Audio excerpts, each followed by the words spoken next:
Pihak kepolisian melakukan penyelidikan lebih mendalam soal peran penyelenggara di acara pengajian Rizik Syihab pada Rabu 23 Juli 2025. Penyelidikan itu dilakukan setelah terjadinya bentrok hebat antara Front Pembela Islam atau FPI dan PWI-LS pada Rabu malam hingga Kamis 24 Juli dini hari. Kapolres Pemalang AKBP Eko S mengatakan telah menurunkan tim Inafis Satreskrim Polres Pemalang untuk melakukan olah TKP. Namun dalam hal ini pihak kepolisian berfokus untuk menyelidiki peran dan juga tanggung jawab panitia penyelenggara kegiatan. Assalamualaikum warahmatullahi wabarakatuh. Sahabat-sahabatku semuanya dari Sabang sampai Merauke.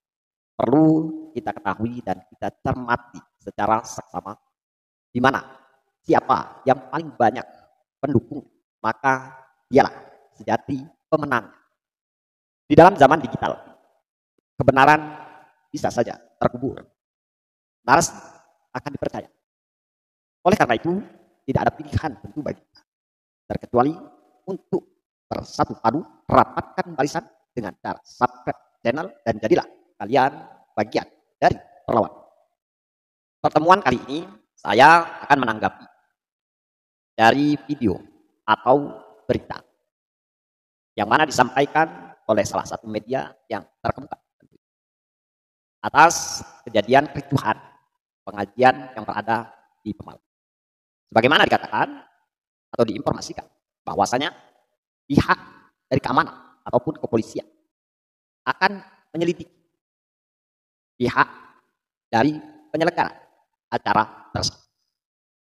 Dan ini hal yang positif menurut saya. Dan perlu kita apresiasi bahwasanya saya katakan dan tegaskan tiada ab jika tiada barat. Asal usul itu pasti ada. Oleh karenanya pada video-video saya sebelumnya itu sudah saya jelaskan berkali-kali bahwa PWI-LS dalam hal menolak kedatangan Habib Rizik Syihab karena alasan dengan penyampaian beliau yang selalu provokatif, lebih dominan pada kemadorotan dari kemaslahatan apa yang beliau sampaikan. Oleh karena itu masyarakat Pemalang umumnya Pulau Jawa ini wanti-wanti mencegah kedatangan Habib Rizik, bukan mencegah pengajian. Saya tekankan lagi dan saya perlu jelaskan lagi. Tidak ada unsur untuk membubarkan atau mencegah majelis pengajian dalam bentuk apapun terkecuali hanya penolakan terhadap Habib Rizik Syihab. Dan hal ini tentu sudah banyak koordinasi yang dilakukan oleh PWI-LS. Bagaimana mereka sudah memberikan tembusan pada pihak amanah kepolisian, bahkan kepala desa, bahkan pihak penyelenggara. Dan satu tentu resiko yang diambil, konsekuensi yang harus ditanggung. Ketika pihak penyelenggara ini sudah melihat situasi yang akan terjadi, itu tentu condong pada hal yang negatif. Oleh karena itu, untuk menyelidiki hal ini, itu bagus. Karena terlalu nekat bagi pihak penyelenggara untuk mendatangkan seorang Habib Rizik. Perlu itu dituntas.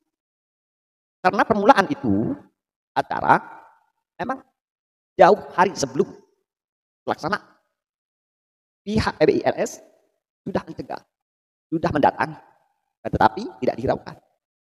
Bahkan, ya saya katakan artinya ini mengambil resiko dalam sebuah tindak. Dan tidak hanya sampai di sana.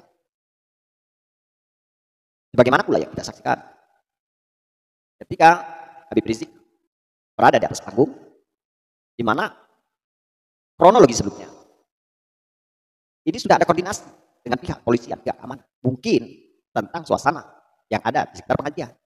Akan tetapi sekali lagi ini tidak diindahkan oleh Habib Rizik. Artinya beliau dalam hal ini memang menantang situasi tersebut. Memang yang beliau inginkan itu terjadinya chaos.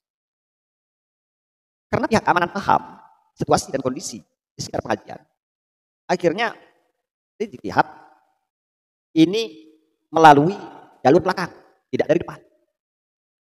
Akhirnya Habib Rizik berhasil naik panggung. Dan ketika setelah pulang, narasi-narasi yang beredar, ini justru pihak kepolisian, pihak-pihak terkait yang ada di sana, itu disalahkan. Mengapa harus dari belakang? Seakan-akan seperti terzolimi, seperti Habib Rizik dijebak. Padahal tidak demikian. Silahkan kawan-kawan simak video-video narasi dari pihak Habib Rizik yang mencari pembenaran-pembenaran demi tentu mereka ingin tidak masuk ke dalam ranah tanggung jawab di persoalan. Itu setelah pengajian. Narasi yang beredar menyudutkan pihak kepolisian di mana seolah-olah Habib Rizik merasa dijebak. Padahal jauh hari sebelumnya ketika akan masuk waktunya itu sudah berkali-kali pihak keamanan berkoordinasi mengenai situasi yang ada di sekitar pengajian. Dan mirisnya ketika beliau di panggung masih sempat melakukan orasi, bahkan menantang,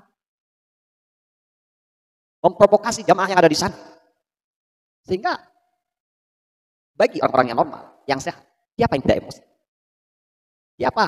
Tentu orang yang tidak merasa tersinggung. Padahal orang-orang yang dia singgung itu ada di sekitar beliau. Dan itu dengan jumlah yang banyak. Sehingga kejadian ini, hemat saya, memang dikehendaki oleh Rizik Syihab dan kawan-kawan termasuk FPI. Kemudian, saya menyayangkan tentu kepada bupati, kepada aparatur tentu ASN di sana yang terkait, yang seharusnya mereka netral, memilih untuk aman. Tetapi ini serta-merta memberikan dukungan pada Habib Rizik.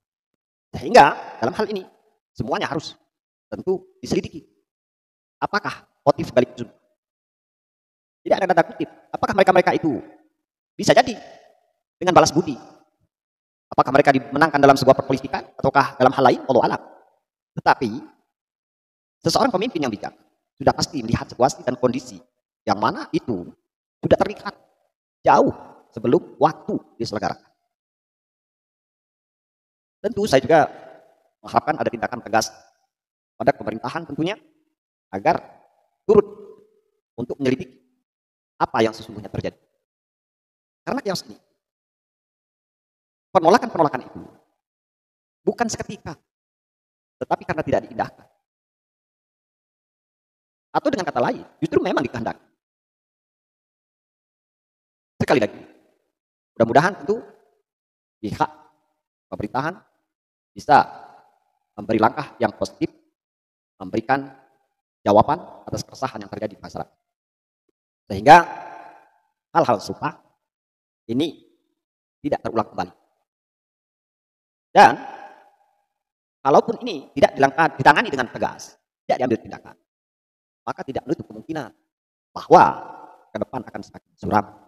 Bahkan mungkin bukan hanya lagi korban luka, tetapi akan menghilangkannya. Auzubillah.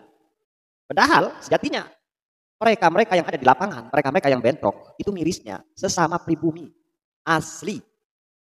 Mereka orang-orang di mana keturunan Nusantara pribumi Indonesia.